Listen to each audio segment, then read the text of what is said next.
People's Business is made possible by our partners, Solar Dynamics, the most efficient energy systems.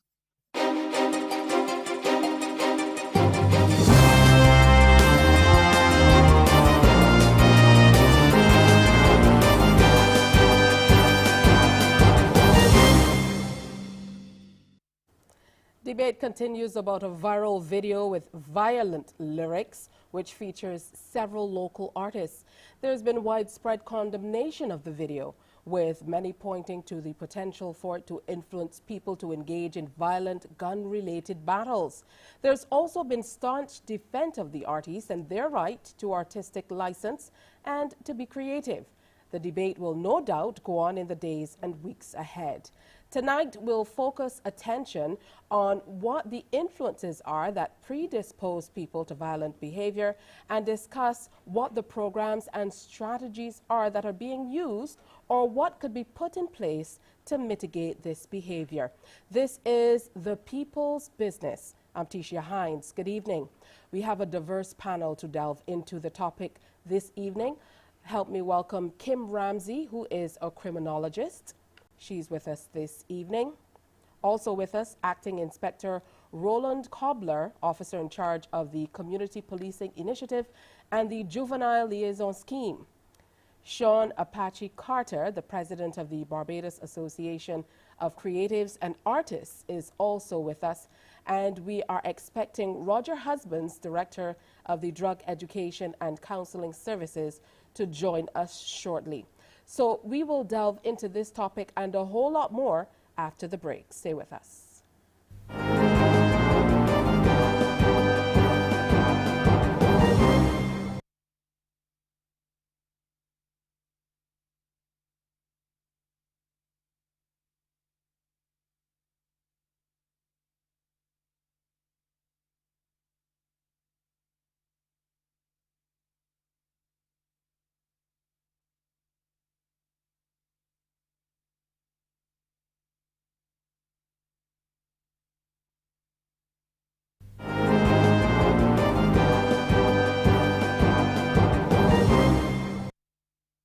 Welcome back to The People's Business. Now, the discussion continues even today about the Trojan rhythm that prompted Prime Minister Mia Mottley to ask the entertainers involved to apologize to the nation. And as we mentioned, it has sparked much conversation from both sides. So let's get into it. We won't focus completely on that this evening, but we certainly will talk about it and talk about a few causal factors, try to see if we can get to the roots.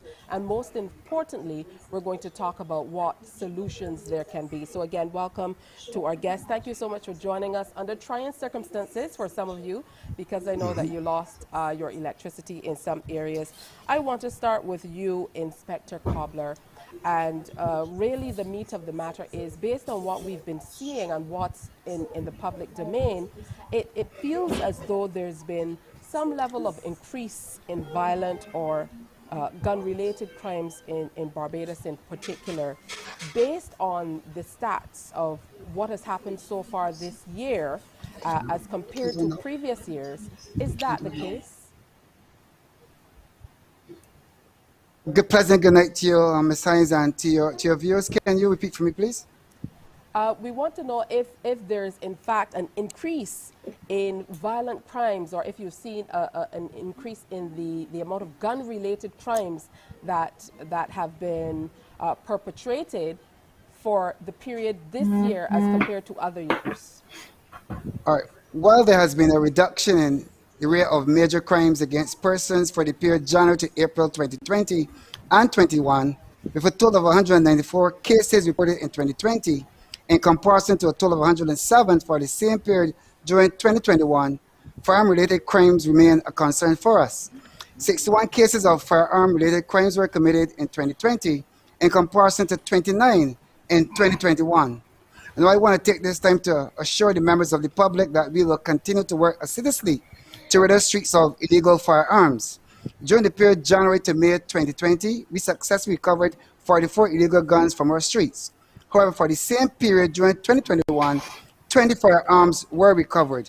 And nevertheless, this has not reduced our efforts, as we will continue to be relentless in our endeavors to make communities safe. All right, thank you so much, Inspector Cobbler. I want to go now to Ms. Ramsey. Uh, is there cause for concern with the crime situation in Barbados, to your mind? First of all, good night to everyone. Good night to Barbados. Well, crime has always been a cause of concern to Barbados, to the Caribbean, to the world. We have had spikes of crime in years gone by, in the 80s, the 90s, even as recent as 2010, where we would have had a 2% increase in crime, where the then Commissioner of Police, Darwin Doughton, he came out and spoke about, about the fact that we still have this problem of crime and violence, and that we have to rid the streets of the criminal element. So, as I said, we've always had a problem of crime. We've always had a problem of violence. We have peaks, then we have lows, and then it spikes up again. And as I said, it's always been a cause of concern. It is how we deal with it that is of importance to Barbadians and to residents of Barbados.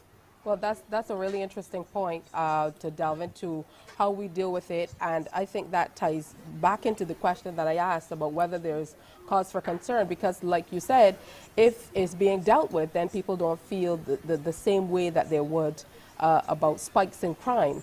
But what are the trends saying to us about what's happening in Barbados with crime? Well, okay. Violent crime, we're having a lot of incidences of gun violence. We are aware of this. About 5, 6 years ago, I would have spoken about the fact that we were having, a serious epidemic of gun violence in Barbados.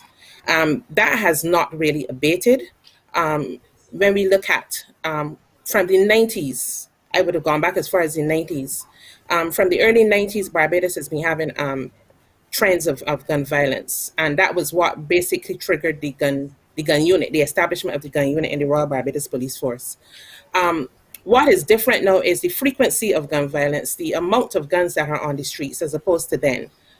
So essentially, it is important for us to grapple this epidemic, as I like to refer to it as, because the fact that we have so many issues of gun violence, so many shootings and so on, and it is a cause for concern. It is something that we really have to grapple with. The trends, as I said, we would have had back in the early 90s, we would have had gun violence. Um, Most of the murders back then in the early 90s were a result of stabbings and so on, and other forms of weaponry. But as we got into the 2000s, like 2005 to 2010, we started to see an increase in the use of guns in the commission of crime, and especially with murders, where it went from, let's say, 1 in 4 murders to 1 in 2, and then almost all of them. What we're seeing though now is an increase again in the use of knives in commission of crimes. But guns are still the most preferred weapon when persons engage in crimes, especially violent crimes. All right, thank you. So I want to go straight now to Sean Apache Carter, who is president of the Barbados Association of Creatives and Artists. And Sean, you know why we're here. There's been a lot of talk about these videos that have gone out, the songs and so on. Do you think it's much ado about nothing in terms of the music, or do you think there's a possibility that these types of lyrics can truly influence what's happening on the streets? Firstly, good evening, Tisha. Evening. Pleasure to be here. Would have preferred if it was under other circumstances. Agreed. However, there's no doubt that music influence people. I'm glad that the discussion this evening is going to be more broad-based than just the Trojan rhythm, because I think okay, let me say this, with artistic license and artistic expression and creativity also comes a sense of social responsibility. Um, so it's not a case where because you're an artist, you can sing anything at any time, anyhow, anywhere. You know what I mean? So music does influence. Just recently, I would have done a 2 week workshop with some youth in St. George, and one of the main things that we were highlighting was the fact that music does influence. Music doesn't make you do things, but music can influence the decisions that you make. Some of us are stronger than others. Some will be more easily influenced by what we listen to, especially if you're listening to a particular type of music over a prolonged period. But if you are pointing the finger solely at these artists that are on the Trojan rhythm, then to me at that point is where a level of error and hypocrisy would come in, because there are many other factors, as I'm sure we will discuss this evening, that has contributed to the violence that we are seeing, the increase of gun violence that we are seeing now in society. Absolutely. Let's go on over to Roger as we try to get everybody in to make our rounds. Because, Roger, I know that you work in the drug education and counseling services with a lot of young people. And this really has been your work for many, many years. You've worked with young people who've been a part of gangs, who've come through the court system and so on. What are young people telling you? What are you seeing? What's the research that you're going through saying about the correlation, if there is any, between violence and music or popular culture? Well, thank you very much for having me today, and thanks for having me business to the panel. The young people we're seeing over the years, just doing research into gangs and violence over the years, my voice has been one of those talking voices and talking initiatives. Until now, we're Okay, hold on, Roger. I don't believe that we are getting your audio, so I'm going to come back to Roger as soon as we're able to straighten that out. And let me pose the same question to you, Inspector Cobbler. You know, based on what your experience is, what you see, what you experience in the force, and what's happening within the force and how you interact with the public, do you think this is a problem? The popular culture, the music, and the way that people are listening to it, can it become a problem with violent crime? Definitely, and the proliferation of firearm-enabled crimes is a major concern and should be a concern for all and sundry. You may not focusing on the particular Trojan rhythm mix, but the debate really, in my opinion, has merit. You know, how can established artists release such a video with profanity, inciting violence, using guns and glorifying guns? No, that can be regarded as exploring creativity. Now, to me, that collaboration can be considered or deemed irresponsible and disrespectful, especially with so many young, impressionable minds within our society listening to music.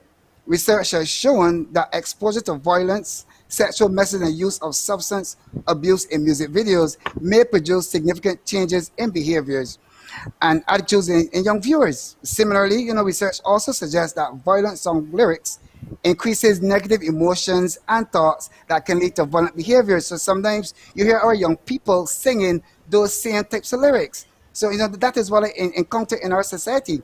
You know, when you hear young people articulating their views, they are singing the lyrics that they hear being emitted by some of our popular artists, whether locally or internationally.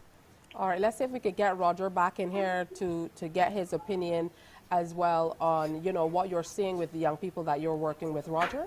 Yes, I'm hoping you can hear me now. All right, so in regard to this sound, the children, a lot of young people have no problems with it. This is something that they live with every day. They hear, they sing it on a number of rap artists, overseas artists, USA, all over the place. In my collaborations with about 10 of them or so, talking about the same rhythm, they said to me, but there's no difference in it. And they live in a culture today where the gun speaks more louder than anything else. And you have the proliferation of gangs, and as we've talked about for years now, the introduction of gangs to Barbados. People thought it was alarmist. People thought that it was telling lies. Everybody didn't. Some people weren't listening to the fact that this thing is real. We do have gangs in Barbados. They're pilfering guns. They're selling guns. You could rent a gun. It's all in the music, and I dare to say also that even some of the people that introduce these kind of things are a part of them themselves. Because you have young people who can go just a few ways away to get a gun to go and threaten somebody. They may not shoot them at that time. They threaten them. I've heard young people threaten men with guns because the reality they want to show them that they must be respectful. They can't diss them. Snitching has become a big issue. We talked about snitching even up to this weekend with some young people about the fact that what do you think about snitching? And the culture, this same music culture, has caused young people to see snitching as a negative word. And therefore, that's why police are not going to be able to catch these villains as they are, because a lot of people don't want to snitch, because again, snitches get stitches. And the reality is that we got to bring this back to home. We got to change the branding of snitching, importance of snitching, the benefits of snitching, because the reality is there are men there who got information. There are young people who see things, but they need an avenue that they can come and say, well, look, John down the road got a gun, Paul down the road got a gun, and know that they're going to be treated as security and safety. But for sure, a lot of young people that I spoke to, they ain't got no problem with the song. Again, that's what they hear every day. Same lyrics is what they hear every day. The gun culture, the names of the different guns. I may learn so much things about guns this weekend, I tell you. But the reality is that you are 11, 12-year-olds, 13-year-olds, 14-year-olds who are already using guns and playing with them and experimenting with them. And this is the culture we have today. Let's go back to Ms. Ramsey. A question for you.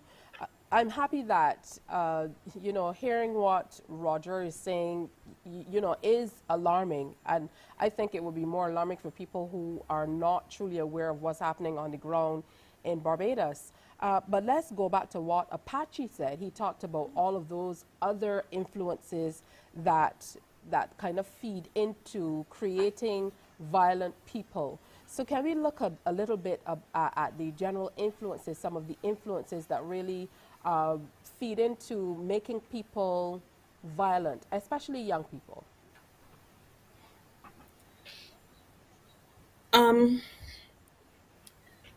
The reality is that we are all products of our environment. We are all shaped by experiences, by our upbringing, by our school environment. There are so many factors that make an individual a person. But it is important for us to note that at the end of the day, a person has a mind for themselves. That is the important thing. Not everybody thinks the same way. As I have been saying all week, everybody reacts differently to external stimuli. So what may motivate me or not motivate me may be a different experience for someone else. So we have the influence of the media. We have the influence of our friends, our peers. We have the influences of our environment, of our communities. There are so many things that influence us. But as I said, at the end of the day, a person is a person. Now let me make this one comment here. I grew up in the 80s. I was exposed to the Buju, the Beanie Man, Bounty Killer, all of these types of persons. They too had their gun songs, their war songs, etc. At no point in my life was I inspired by any of their music to pick up a gun, to shoot anyone, to kill homosexuals, nothing like that. And so the argument is interesting because we are living in different times. We had our communities, we had our parents, we came up in strong environments, we came up in households where we had the extended family. We had the influence of church. We had the influence of so many different people. The reality is we're living in different times. We're living in there's a lot more exposure. There's a lot less caring. There's a lot less persons in the community to motivate you, role models, positive role models. And that is the reality that we face. Now, as I said, not everybody, and it's important for us to state this, not everybody will become or will be influenced by the music or the genres that they're exposed to. But the reality is that some will. Because everybody, as I said, is different. There are some people that are crime prone. There are some people that are impressionable. There are some people that are feeble-minded. There are some people that are followers. and they're not leaders. There are some people that can be easily led astray. This is the reality of any community, anytime, any era. But as I said, these are different times. We're faced with different types of people. We have different exposures, and we have what I like to say all the time is that there's some parents that are not very effective at parenting. No, I'm not going to say that parenting alone is the factor. But when you have a combination of factors that this child or adult, because they can be adults as well, they're exposed to these elements, all of these factors that are coming to them. At the end of the day, if you are, and I'll just list some factors. There's some people with low intelligence. There are some people unable to reason. There are some people who are raised in poor environments, suboptimal environments is what I call it. There are some people that just are living in communities where there's a lot of violence. The exposure to violence happens at a very young age. When you have all of these factors compounding an individual who has all of the risk factors, the individual personality flaws and the risk factors that would make them more or less likely to engage in crime, the outcome is usually very poor. All right. So that is my view on it. All right, we're going to take a break here from the People's Business and come back and continue the discussion. Stay with us.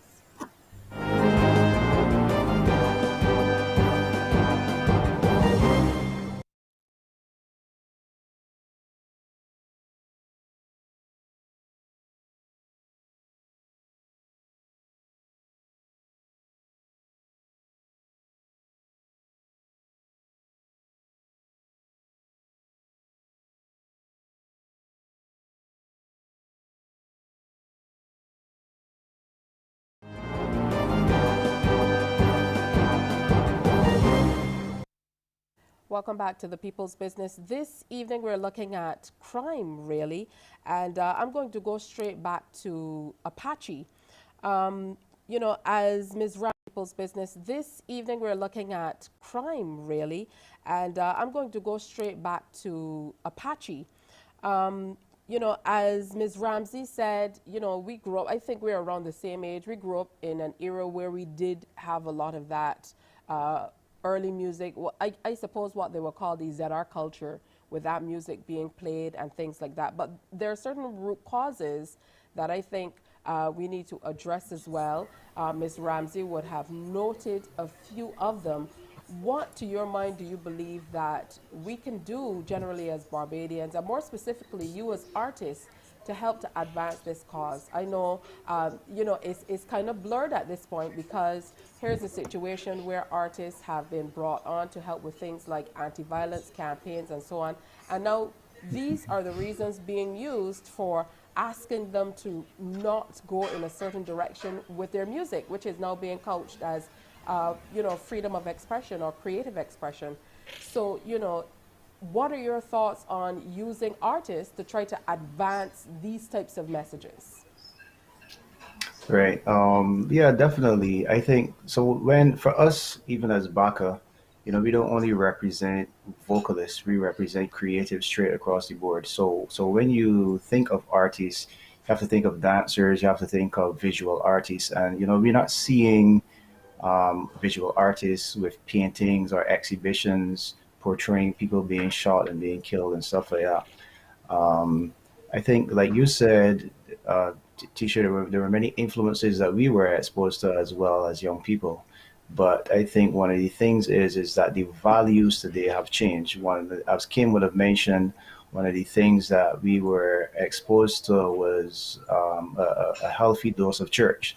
So for me, for example, when I was of age where I could have made a decision not to go to church anymore, I made that decision, and came back to the church then in my 20s. But that foundation was already laid. There were certain values that were already instilled in me, and I think to some extent that is what is missing today. The reality of the situation is that when businesses are choosing influencers, or even if we look at election time, when there's elections in the land, a whole set of entertainers, they get work to do jingles for various parties. So I'm not pointing the finger at any party. That is based on their popularity and not on their morality. And I think that's something that we need to look at realistically as well. It is about influencers are chosen based on popularity. But what we have going on in society now is a morality issue, a values issue. We know the age old saying, it takes a village to raise a child. And I think that still holds true today. And there's another adage that says the biggest battles are lost on morality as well. To go back to you, Roger. To your mind, what do you think we need to do to really fight some of these root causes that you're talking about? You mentioned that there are very young people, as far as you know, and based on your experience working with them, who are being exposed to this violent crime in the communities and so on. What do we need to do to really grapple this, put things in place for young people? I think one of the major things is that we, the adults, have to understand that we made some bad decisions as well. Even in the music years ago we listened to, before we become Christian, we mess a few people's minds up. We mess a few people's heads up that we joined the church. But those people who we would have danced with and introduced them to music and introduced to gang culture and introduced and now can they carry on and leave a legacy continuously for other people to take up. But I think one of the major things that we have to do is to recognize that we do have a problem as one. We do have a crisis. This is an issue, people. And the second thing is that we need to empower people to help somebody else, help young people themselves. A lot of young people are influenced by the music culture, influenced by the culture in their communities. But big hardback men sitting up on the block smoking joints and pilfering drugs for industry. And they keep on telling people in Barbados the drug industry is a business. Men actually pay bills, water bills, send school to children, private school, drive up big fancy car, pay for big houses through this money, the exchange of drugs and money. It is a business. Young people see young people who are selling drugs benefiting and enjoying life. They want to do the same.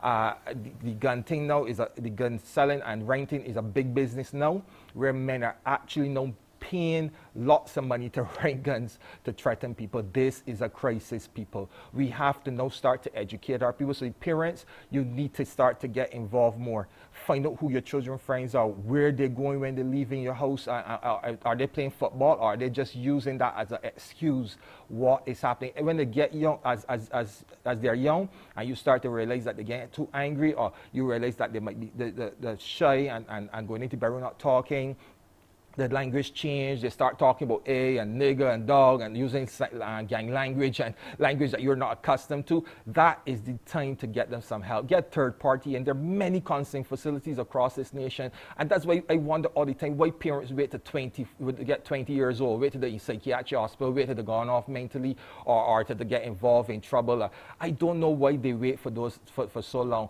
But I'm asking parents to please, as soon as you see some little thing, find a center. There's so much centers across this nation that's willing to sit down with your child, work with them, find out where the problems are, and get them solved. Because this issue that we got here, I tell one the last time a couple years ago, I'm going to tell you again, this is serious. Got men that leaving jobs and leaving wholesome activity to go and join these industries to make money, because there is money in this industry. I tell you, is money. All right, so I'm not sure if the other guests were hearing Roger, but basically he was talking about the young people and the influence that a lot of older people are having on them with negative behavior in the neighborhoods and so on. I'd like to go back to Inspector Cobbler as the officer who is a part of the community policing initiative and the juvenile liaison scheme. Roger talked about there being a lot of help for young people who might be going through issues in Barbados. I myself have a different opinion on that in terms of kind of being able to reach out for help before it gets to a place where you have to go in front of the law courts or go to the police. So talk to us a little bit about the work of the juvenile scheme, and even the term juvenile. I mean, it conjures up images of negativity. You feel like, you know, the child that you're talking already about is doing negative things. So talk to us a little bit about the scheme and the work that you're doing to help some young people here in Barbados. Okay, the Juvenile Liaison Department is a system that focuses on young persons between the ages of 6 to 16 years old. And it's a diversion program where we try to divert them from getting involved in criminal behavior. So the program focuses on addressing general behavioral problems or trying to put measures in place to address or assist persons who have come in conflict with the law. So based on that framework, persons are either referred to the department by their parents, by the schools, or if police officers encounter them, engage in an activity that would cause some concern. So we work in collaboration with all our other social agencies to provide the requisite intervention directed to assist those persons in either dealing with anger issues. We work closely with the family members to try to ensure that we can try to help them to understand there are positive ways to address some of those issues which exist. And a specific focus must be placed on our youth. And we also must conduct a reassessment, of the black culture. Unfortunately, some of our adolescents, sometimes would come home from school and they will find themselves spend a lot of time on the blocks. We have to look as a nation to see what is really happening on the block. What are some of the things that are infecting or influencing young persons to get involved in negative behaviors. And as persons mentioned before, especially Ms. Ramsey, there are many factors, which contribute or which may, cause persons to become involved in crime and violence. And these factors may include, lack of education, poverty, abuse or influence in the home environment, or even sometimes a lenient justice system, and proper methods of dealing with conflict. However, the root cause of criminal behavior can be complex and often can be attributed to a single factor. Many elements are involved. So we at the Juvenile Liaison Department, we work with the school, we work with the family, we work with the home environment to see what are the presenting or the root causes of some of the issues presented by young people. And having looked at the root causes, we then looked at some of the various programs that can be put in place to assist them. We have occupational therapists who will come in and work with conflict and managing conflict. So these are some of the issues that we try to address. And in addition to the juvenile liaison scheme, we also have a program within the force known as the Princess Trust International Team Program. In other words, we work with international partners and charitable organizations such as the Maria Holder Memorial Trust and the Sandals Foundation to target programs or implement programs that are directed or designed to assist young persons to become positive members of our society. So, for example, this Princess Trust International Team Program focuses on young persons between the ages of 16 to 25 who are unemployed or not involved in any aspects of formal education or vocational training. And this particular program is designed to motivate them to want to either go back to school or to get involved in employment. So yes, we need to focus on our youth and see how best we can try to design programs to assist them because many of our youth are facing challenges in today's society. Thank you, Ms. Ramsey. Are these programs working? I know that some of the research shows that a lot of the young people who are ending up in DODs are people who would have come through some of these programs that are meant to be divergent programs or programs that where they end up in the government industrial schools and so on. So are these programs serving their purpose, or do we have to take a look again at the programs that we do have in place for younger people? I cannot speak on the efficacy of the programs in the absence of research. We have to now do an assessment, evaluation of these programs to determine if these programs are indeed working. So at this point, I will not be able to answer that question. All right, and that's understood. Okay, so we're going to take a break here, and when we come back, we continue the discussion. Again, we're talking about violence and young people and trying to delve into root causes. We want you to come in on the discussion as well. You can call us on 228-5562 or 228-5563. That's 228-5562 or 228-5563. Acting Inspector Roland Cobbler is in with us. Criminologist Kim Ramsey, Sean Apache Carter, who is president of the Barbados Association of Creatives and Artists, and Roger Husbands, director of the Drug Education and Counseling Services. We'll be right back with your calls after this.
Welcome back to the People's Business. We're going to go directly to the telephone line. I'm told someone is waiting for us. Good evening. Welcome to the program.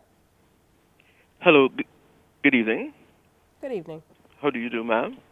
Doing well, thanks. And good evening to your panel as well. Yes, Thank you. I'd just like to put 2 points on the table and just get some response from your panel, please. I've heard on a number of occasions Professor Hilary Beckles refer to what he called intergenerational trauma, where as a people coming out of slavery and colonization, there are certain psychoses and certain injuries and so on that still have an impact on our minds and on our consciousness. I want to know if anyone is looking into that aspect, those factors that might indeed impact negatively on our behaviors. And my other concern is the impact of what some people refer to as counterfeit religion, where certain philosophies have been taught to us, which are, when you really analyze them, are indeed detrimental and serve to create in our people a sense of low self-esteem. So I just want to know if any legitimate concern, due concern, is being paid to those historical factors and how they impact on our behaviors currently. Thank you. Okay, thank you so much, sir. I'm not sure which of the panelists would like to take this one. Intergenerational trauma and counterfeit religion. No takers? I know that there has been discussion about the vestiges of colonialism and its impact on Black people, especially us here in the Caribbean. I am not comfortable bringing it up because I've not researched it enough.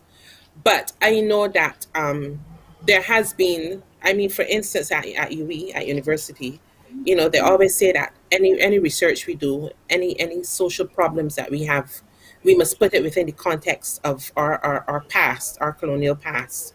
How has our colonial past impacted on our behaviors as a people? And as I said, there has been discussion. It has not been well researched in this side of the globe on how how slavery has impacted on issues such as aggression, of violence, and even crime. We know that, for instance, I know that we have done little research on how some of the crimes and some of the laws in Barbados have evolved as a result of colonialism. But as it relates to actual violence and trauma, I know we've looked at trauma, but not necessarily as it relates to slavery or colonialism. But we've looked at trauma and its impact on aggression, because we know, just to sidestep the intergenerational aspect of it and look at trauma, we know that that being exposed to trauma does impact on people's behaviors. So, for instance, a child who has witnessed some kind of trauma, who's been exposed to some kind of trauma in their childhood, it can impact on their behaviors and how they interact with persons going forward. We've not explored it enough, but I think it is one of those gaps in our research that we really need to pay attention to, because for instance, persons within prison, there are a lot of persons in the prison system who have, once you get to, you do research, you do interviews with them, a lot of them have been exposed to some kind of trauma in their life, in their childhood, which was one of the drivers of their criminality. But the intergenerational aspect, I think, is one of those areas that we need to do a little more research on. All right, we have another caller on the line. Good evening to you. Welcome to the program. Hi, good evening.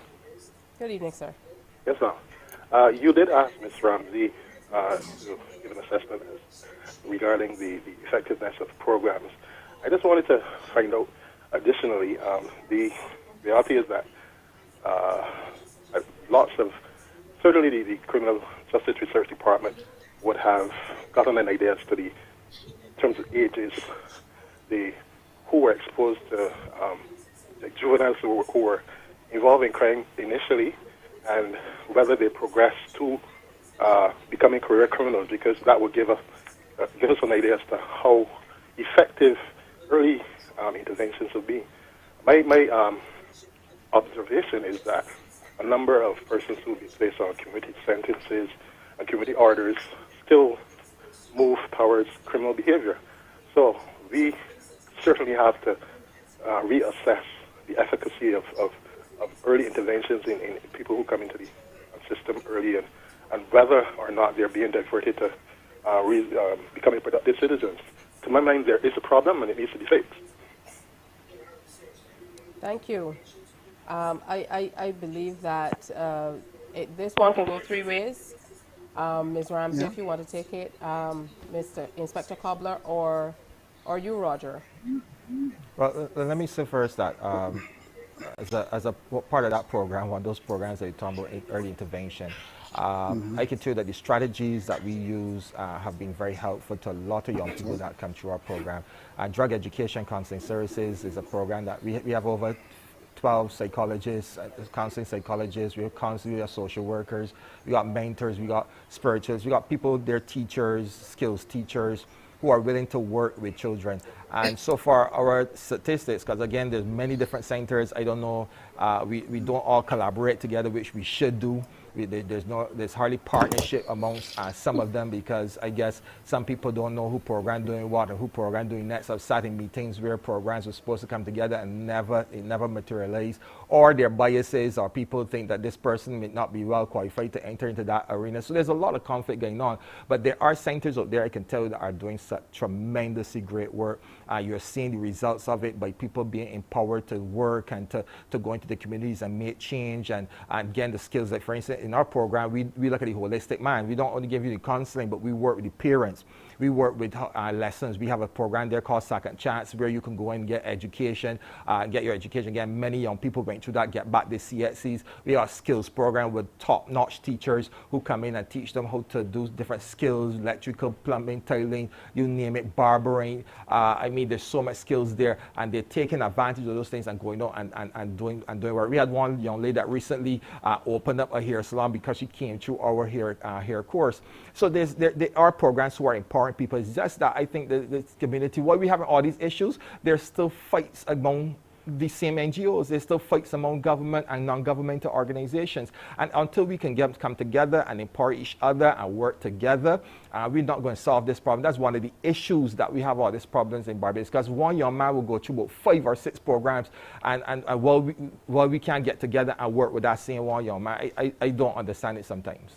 All right, let's go back to the telephone line. There's another caller. Good evening. Welcome. Good evening, panel, to you and to panel.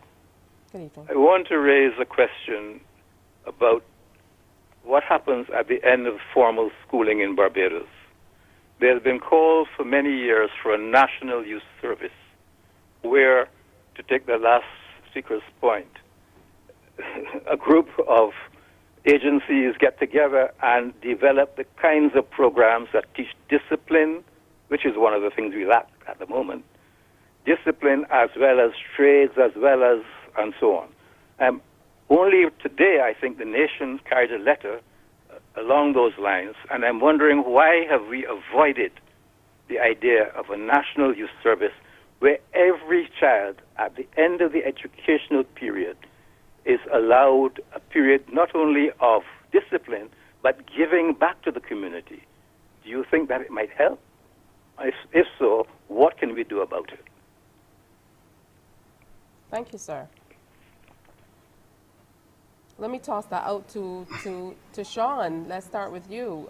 Your thoughts on a national program for young people. As a creative, I think you have a lot to offer by way of what you can teach young people, a program for them to be able to latch onto it and have something to do post-school. Okay, my thoughts on it are twofold. One, as long as the caller is not suggesting that it is compulsory for every school leaver, brilliant idea. But secondly, I think it's something that should be built into the educational system. Why wait until after 5 or 6 years at a secondary school then to implement this? I think education is the key to the way forward. And when I say education, I don't mean academics alone. There are children who are extremely talented. As Roger was saying, they're children with skills that have specific skills, and we need to be able to point them in these specific directions within the the school curriculum and within the others that they operate within the school system. Music for sure. I mean, this is years now, about 15 years. My wife and I have been working, my wife professionally, and then even not professionally, we've been working with young people. And I mean, music is powerful not only negatively, but music is also powerful positively. For me as a youngster, I remember when I was going through my troubled teens, one of the things that helped me to get focus would have been music, would have been singing and writing. And I remember going into the teen talent competition. What that did is that built my confidence. The lessons that were taught even outside of performance and stage had a tremendous impact on my life, so much so that I think that's the foundation for me being able to do the things that I do today, because I went into teen talent as a very shy young man, and I came up with a higher level of confidence. The other thing with music, specifically music, is that music teaches you to be disciplined. So there's a tremendous level of discipline that comes along with being serious about your craft and being committed to your craft. Whether you're a vocalist, whether you're a musician, music demands extreme discipline and teaches you extreme discipline. And there are programs like the BCC program for persons who would, after they leave school, they could go into the BCC program, which is an excellent program. But like I said, beyond that, as going back to what the caller was saying, I think that some of those things, that youth program that he's referring to, if we could break that down and see what it would look like and implement some of those things into the schools, like Roger was saying, some of the barbering, some of the cosmetic courses that you would see being offered at SJPA. Some of these things need to come into the school system. I think that there's a revamping of the school system that is needed, and not only as it relates to music, but straight across the board for those who are not academics. I can agree, and just something for us to think about, and following up on what the last caller talked about as well. I have a question about programs for post-16 for children who are, yes, at the end of that school, but who are still having trouble. What's in place for those children? Let's take this call before that, though. Good evening to you. Welcome. Good evening. Good evening, ma'am. Good evening. Hello. Good evening. Go right ahead. Yes, ma'am. Good evening, panel. Yes, I want to just allude to the gentleman, I think, before that spoke about national program. I have been saying for the last few years that I think it should be mandatory that every child at primary and secondary school, it should be mandatory, not parent, to join an organization at school. Because at that age, you can really inculcate all of the different disciplines, skills, because all children will not be academic. Therefore, to allude to the gentleman, the educational system needs to be restructured to meet the minds and the needs of the children today. If those children are not in an organization at school, they should have a national camp on the island, a national type of whatever camp you want to call it, boot camp, whatever, that they must go to at least for a year or 2 years. Other than that, we are going to talk about this in 2030. And I'm not seeing any action happening. I'm just hearing about committees. But what are the committees doing? There are individual people, I can vouch for myself, that's working with children with issues like that. And a lot of these issues, yes, come from the home, because some of the parents themselves have these same issues. So if nobody takes up, one person takes up a child and teach, what will happen? They grow up without any focus, just like jellyfish, and then they're all over the place, and then we have all these issues at 18, 19, 20, 21. So I really do think that the time has come that the educational system make it mandatory that every child, think of what difference this country would be, to join an organization in school so that as that child develops, I know because I run organizations, And you can see from 6, 7, 8 years old the type of development and the type of skill, the kind of discipline that that child maybe never had, that that child has grasped. Therefore, by 15, 16, that child then is interested in whatever skill, whether it is academic or non-academic, and you take it from there, because a lot of the social skills the children don't have from their homes. All right, thank you so much for sharing. Now, when we come back, I want everybody, all of the panelists, to look at the role education is playing, or in this whole thing. When we look at it, a lot of people talk about the fact that we have so many children who drop out of school. There's a lot of talk about children in this seemingly up and out type of environment. And there are a lot of young people out here who can't do simple things like read and write and fill a form out. And all of that, based on what the experts are saying, is feeding into these problems we are seeing. We'll deal with that and a whole lot more after this break. Stay with us.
Welcome back to the People's Business. This evening we're taking a look at some of the root causes of violence in our society, and we're going to work slowly toward some solutions, because I think that's where we really need to go with our discussion. Before we went to the break, I asked everybody to really think about our educational system and how shortfalls in the service, more or less, that we're delivering to our children, how we're teaching our children, or where certain children are falling through the system because of learning disabilities or other challenges, how that is impacting on them. So, let me pose this question to Roger Husbands. What are your thoughts based on the young people that you are interacting with on a daily basis? How are the challenges they're experiencing in school feeding into this violence we're seeing? The reality is that we do have young people there who the education system has failed, and not necessarily teachers, but the reality is that some youngsters are incapable of learning academic, but they're good with their hands, they're good with projects, they're good with skills, and I think the education system has to change to accommodate these persons who might be a little slower. Because the reality is that sometimes children go into class, even in our second chance lessons program, we have to start, even guys who are 18, 19 years old, cannot read, cannot write. We have to bring in specialists just to help them to learn how to write properly. And they would have gone through primary school, secondary school, and they can't even read or write properly. We need to segregate those people, or have a situation where there's a program set up for those persons who are be able to use their hands. Some of them, when we work with them in the program, they go through to CXCs. Then sometimes we have to stop. I had about 2 or 3 youngsters who came through the second chance lessons program who could not concentrate properly academics, but by the time we put them in a skill, my goodness, they complete the 3 months, they want to do advanced, we send them over to skills training, they got employment, we open doors for them to get employment so that they can continue to have a survival in life. But there are young persons in our schools frustrated. You know what they do? They give up. They talk in school, they play, they fight, they sell drugs, they do all kind of things in school because they're tired. When they come out, they get skills training, they get part 10, they come to second chance and they get an education. Hopefully they survive it between there, go and get a job. But there are problems in our education system that will contribute to some of these problems you have, because some young people who can't get a job, as I told you earlier, this drug business, this gang business is a business, man, making money, literal money. We had a young man a couple of years ago that used to make $1,500 a week in a gang. And I mean, this is an industry that makes money. So when youngsters hear about that, youngsters in the community see young fellas making money and they ain't got to go to school, they ain't got to get a certificate, they ain't got to call qualification, they don't even have to spell the name. They just have to go around the place and sell drugs and induct men into gangs and get gangs bigger and fight and shoot and do all kind. And once they can get that stuff done and get paid, they will do it. They can't name with the CSCs or the certificates. But later, as they get older, they realize now that they miss up a lot of work, they miss up a lot of stuff, and they have to come back to a second chance program like mine and get another CXC or get a qualification so that they now can make an industry for themselves. But the education system, there is a problem there for sure.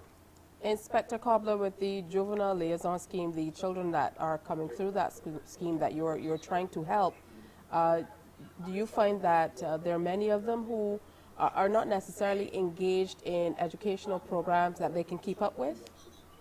Yes, and I can start by saying that, early childhood environment also influences future predisposition towards criminal behavior. And yes, we've seen a lot of children passing through the juvenile liaison scheme who are struggling educationally. We know that there exist those mental illnesses such as ADHD, which may contribute to some of the challenges faced by children.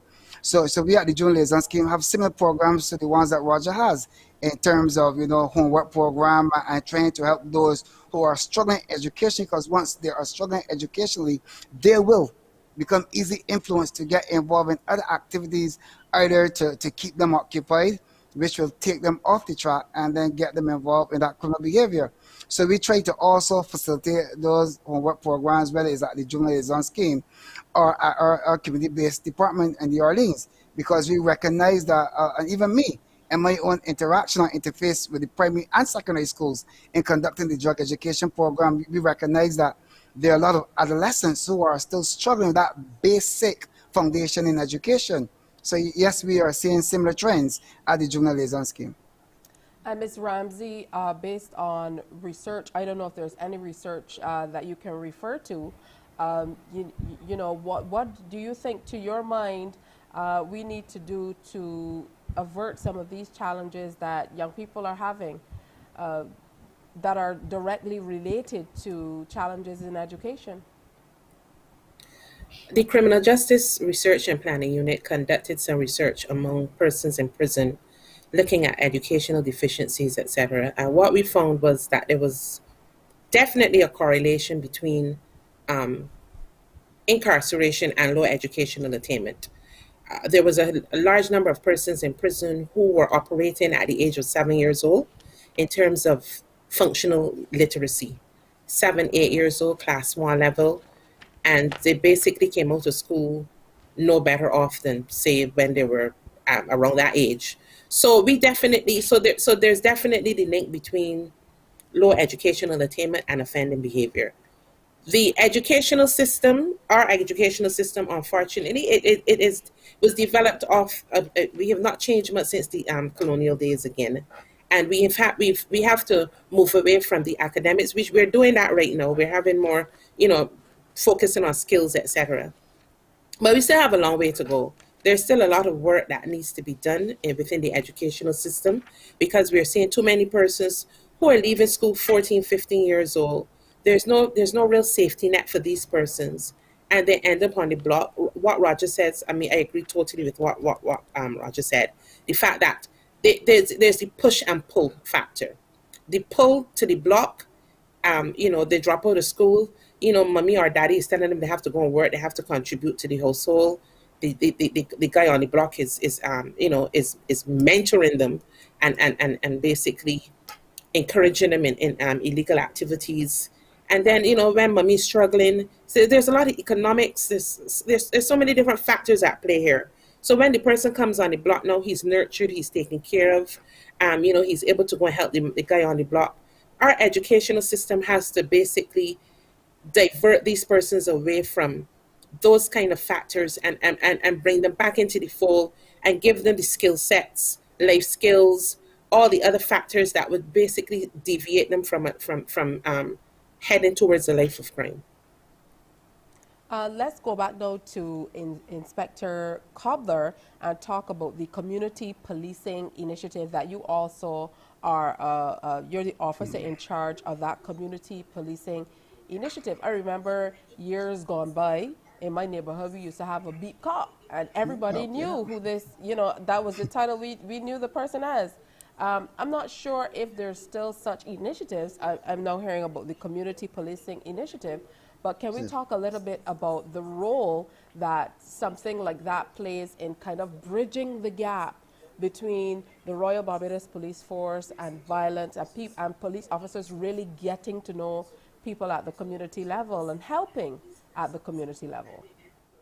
And in answering your question, I would say that taking into consideration the changing nature of communities and the shifting characteristics of crime and violence, we as a law enforcement entity, we are cognizant there's a pressing need for innovative practices within our policing strategies to curb what some may consider, the crisis of violence within some communities. So our community policing initiative is really designed for our assigned officers to spend some time within communities to try to understand what are some of the root causes, what are some of the issues creating problems for our communities, then try to work collaboratively with community members to try to bring some level of cohesion, some level of addressing those problems. So, the community officers then will try to help to empower those residents within communities who are struggling to, understand their own basic needs, try to help divert them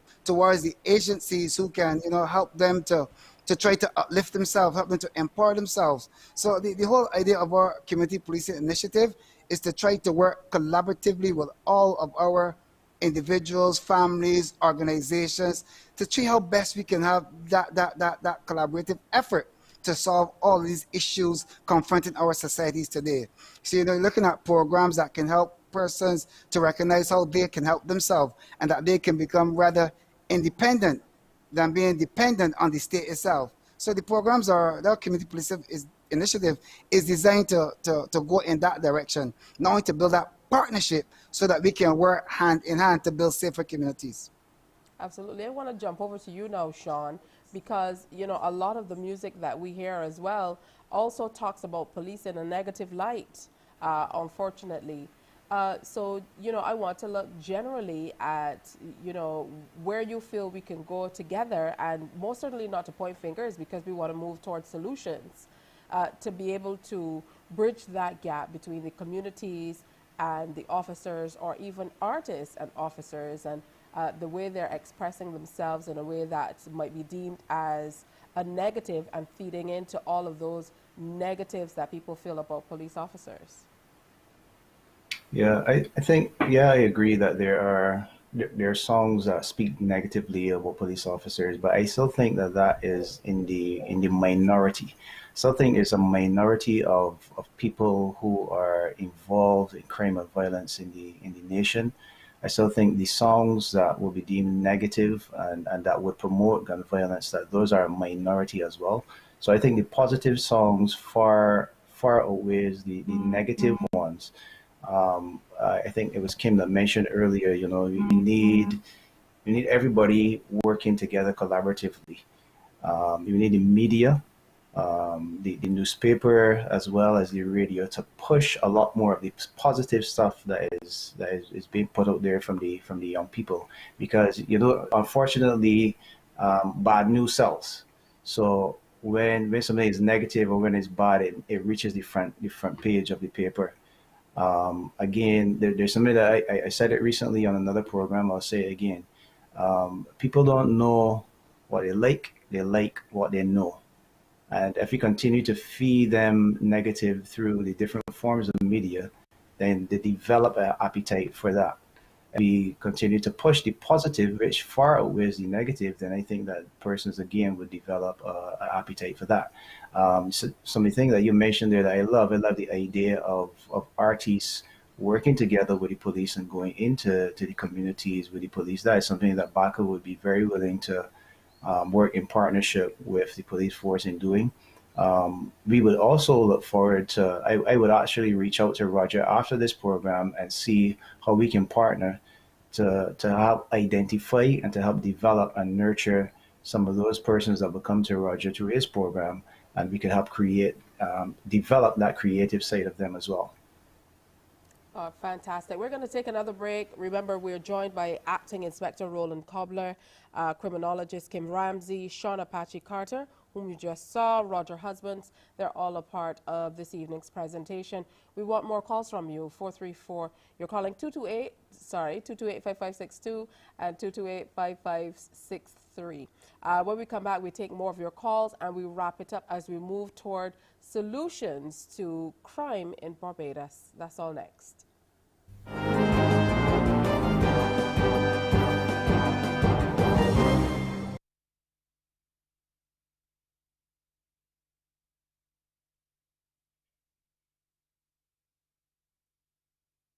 Before 1-900.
Welcome back to The People's Business. This evening we're taking a deeper look at the causes of violence and we're going to explore a few possible solutions.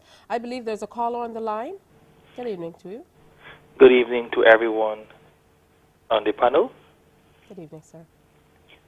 I want to start off by giving my solution to the gun violence and crime situation, and I think it is one word, the word hope.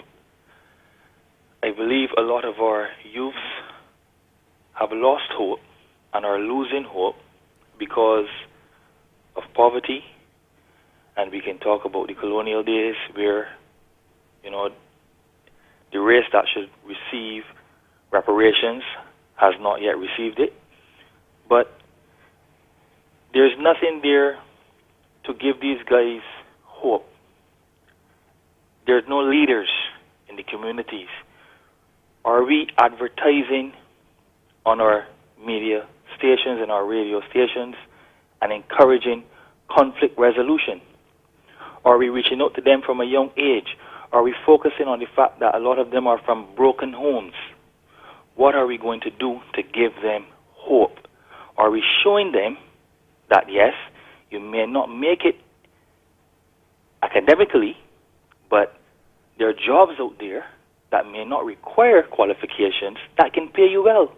Or are we leaving it up to the leaders of the community who are into illegal activity to give them promises, to give them false hope, and to then entrap them by drugging them slowly? We need to give our youth hope. Thank you. And I'd like to go over to Ms. Ramsey following that. What do we need to do to bring young people along to help those people who are in the system, who are engaged, involved in this violent crime? What needs to be done, to your mind? I believe that we need to do a lot more programs with our young people. We have to catch them when they're young. We cannot wait until they're, but as soon as the risk factors, people don't like to hear the word at risk youth. But I believe that they're precursors. They're noticeable signs. I believe that there has to be early intervention with our young people. That's one aspect. We need to work with them from 4, 5, 6 years old. Cannot wait till they're 10, 11, 12 years old. It's too late. Second of all, we need to have more programs within our school system dealing with conflict resolution. We have to teach people the appropriate ways to resolve conflict. There will always be conflict. We will always not agree with other people. So we need to have programs teaching persons how to resolve conflict within the school setting. We also have to have programs working with, along with parents. We have to have more programs. I should say we should have programs. We have to have more programs working with parents and children together, because it does not make sense having the programs working with the youth and the parents are not part of the programs, because you can do a lot of work with our young people and they go back into the same communities, they go back into the same households where the issues are basically developed, the challenges that they face. So we have to work with the home, in the home setting, and we have to work with the young people within the school settings. That is one. Is we also have to have outlets for young people, sports, more sporting activities, because in a lot of our research, those are some of the challenges and some of the concerns that a lot of young people speak about. They do not have enough sporting activities in their communities for them to get involved in. So I've always been a person that believed that you have to listen to what the community needs are. You go into the communities, you understand what their challenges are, what their needs are, and those are one of the needs that we see continually coming up all the time. They need to have a proactive approach to the communities, work with the communities, do needs assessment in the communities, and determine what are the challenges in the communities, what the young people want, what they see can improve their lot, and then you take it from there. Thank you. All right, let's go back to the phone line. I believe we have a caller there. Good evening to you, sir. Good evening. Welcome. Yes, please. I'm hearing a lot of blame being put on the educational system, but the educational system does not end in school. What we need in Barbados is people that are passionate about the job that they're doing and try their effort best to bring every person that they work with up to the highest potential. And if you want to start with the educational system, when you see a child is not doing well, there should be a specialist that you could refer that person to. Not to send them out to the class, refer them to that specialist, some intervention, and then bring them back. When that person leaves school and go and get a job, be it broadcasting, policing, nursing, whatever, you should try to make the best out of that person. If you have a qualified nurse, that nurse can go and be a specialist in drug intervention or a specialist in whatever. The same with the police. Police can be forensic or whatever, and the teachers can be specialists in their field.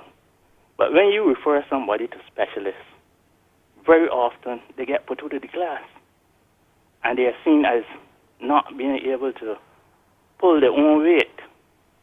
And the same thing happened in the system when somebody go to work and go for further education.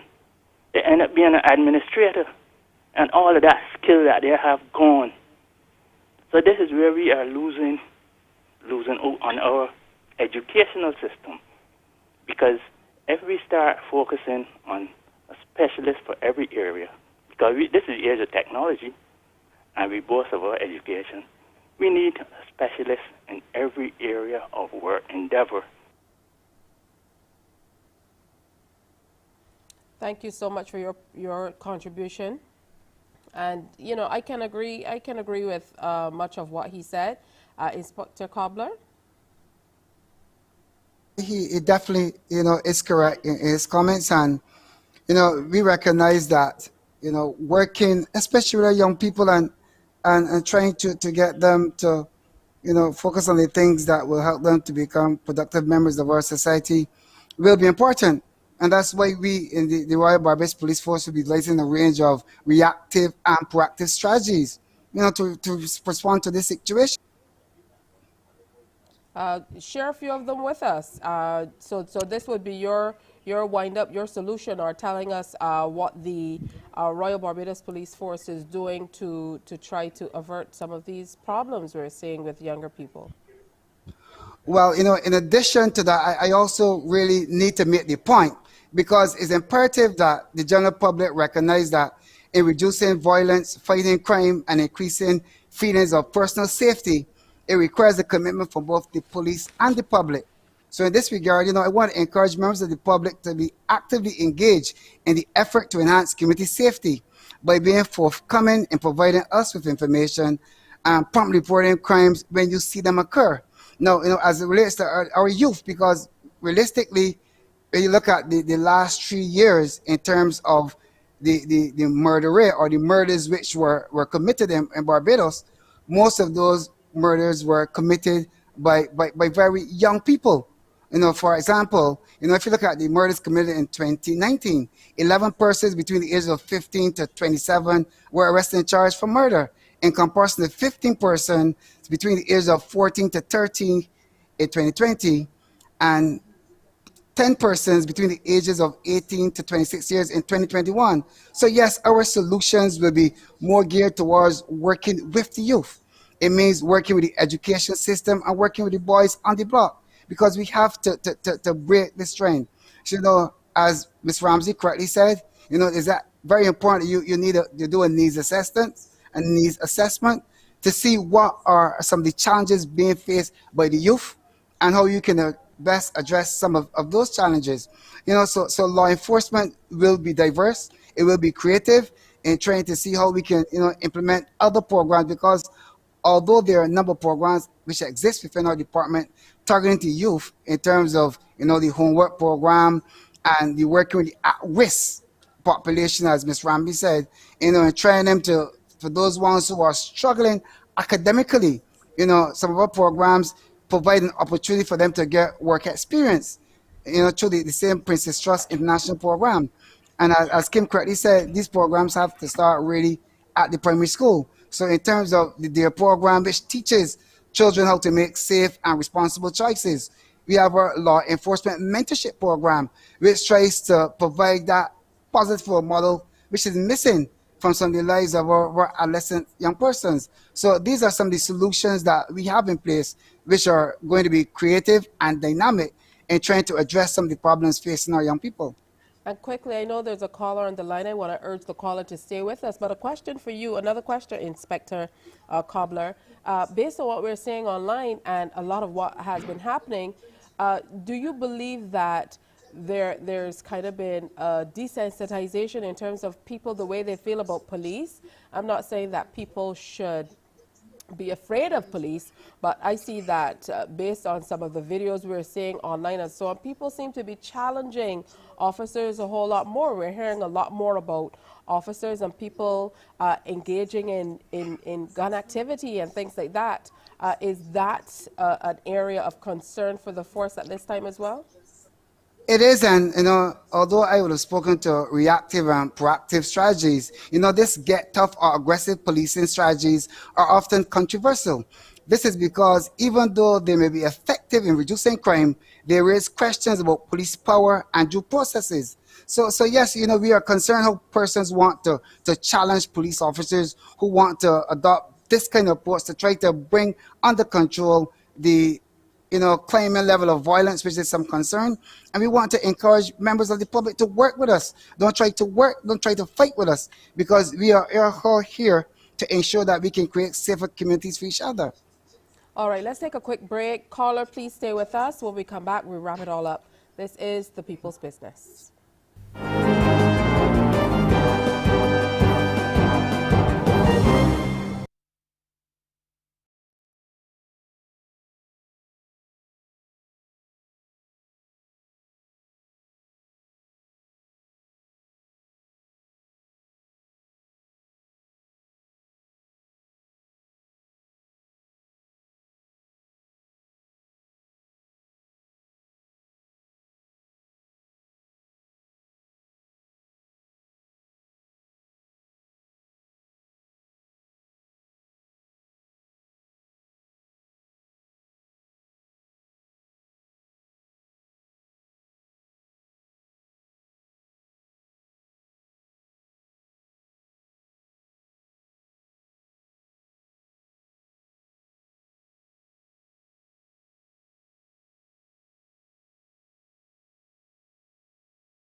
Welcome back to the People's Business. Let's go straight back to the phone line. Good evening to you.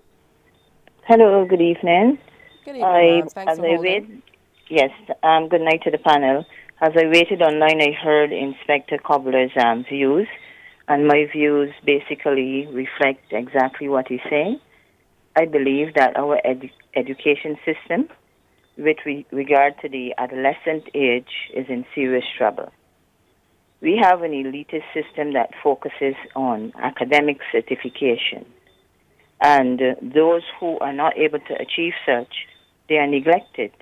Even our CVQs now are requiring some level of academic focus, and this is where those who have a natural knack for skills and they're unable to pass the academic leg of this system, they're frustrated. There's no outlet, and then you have them being, reaching a level of disengagement, which eventually they're even disengaged from the very skills that they love. So the next step is head to the block to vent their frustration. So I believe that our school system needs to look at this group of students who are unable to gain that certification and work with them. Have the programs in place, have the CVQs, not just catering to the academic leg of it, but still able to look at those who have the practical knack. Thank you. Thank you so much. And it's quite interesting that we started talking about the Trojan rhythm, and we were talking about people pointing fingers about artists and making the point that there are many reasons for the violence in society. To come to a point where we had a caller saying he feels as though we're all blaming education. So to get a wrap from you, Apache, in terms of what your feelings are as far as what we need to do, certainly from your perspective as a creative, what's our role? What are our responsibilities when it comes to playing a role in helping to curb this behavior? Well, I think ultimately, as I say all the time, the way forward is together. We need a collaborative approach. We need several entities working together. We need artists and arts and entertainment playing their part. We need parents playing their part. We need schools playing their part. We need the church playing their part. We need community activists and persons in the community playing their part. It takes that collaborative effort. One of the things from my perspective, one of the things that I would like to see is, skills are identified from the primary school level and identified and developed. So we know which path to chart those young people on, as opposed to just pushing everybody in one specific direction. I look forward to the collaborations that will come out of this discussion with, like I said, the artists, or at least the artists in Baka and the police force, and as well the artists in Baka and Roger Husbands and his program. So happy to hear that and to know that we would have been able to facilitate that. Roger, over to you now. I know that your work is with young people. It has been continuous for many years, and it continues. Solutions moving forward. Okay, and one of the solutions is something that Apache talked about, and I'm willing to work with him. And I think that partnership between government and non-governmental organizations are important. I think us coming together, finding solutions, doing the programs together, all of us got our individuals specialty, and I'm sure that if we put our heads together, we can try to eliminate these gang activities and these gun activities in our nation. Also, I think one of the biggest other problems is that we need to get the word snitch into a positive light. The snitching that the young people know about, they want to talk to the police officer about certain things, but I'm telling you, there are young people and adults who know where these guns are, they know where the drug men are, they know the big bosses are, but they're scared because they don't want to get stitches from the snitching. So we got to get Apache together, man. We got to get some kind of thing out there that snitching becomes something positive, something that helps the community, that helps empower the community, because the more we get these people out of the communities, the better. And we not only want them to go to jail and whatever, whatever because of what they're doing. But we want to carry, even if they go to jail, they can get programs there that can help them to, maybe they got a bad start in life, and maybe the programs in prison can help them to readjust back into society as productive citizens. Who know? But if we work together, these are the kind of things we need to achieve. Also, anger management. Oh my goodness, listen, anger management is so important, and conflict resolution in homes today. I agree with Ms. Ramsey. We need to have parenting programs in place, man, to teach parents how to talk to children about conflict resolution, about anger management.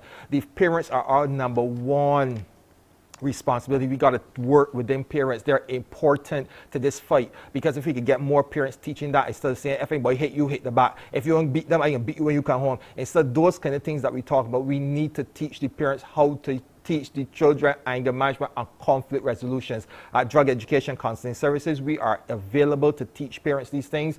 We can come into your home. If you get a couple people around, we can talk about anger management, how to handle conflicts, so that you, the parent, can be more empowered to help your children. And that's what we can do at Drug Education Counseling Services. Hey, thank you so much, Roger. I want to thank all of you for being a part of the panel. I know we had some challenges early on, so I really thank you for making the effort to still come on with us. Ms. Ramsey, you talked about conflict resolution as well, looking at programs for the school environment, programs with the parents, looking at the home setting, more sporting activities, certainly more facilities around the communities, the need for assessment, and the need for entities to work together. I think all in all, we've had a very interesting start to a discussion that really needs to continue, as you say, at the community level, with the parents, through the Royal Barbados Police Force, with the agencies that do the stats, like Ms. Ramsey as a criminologist.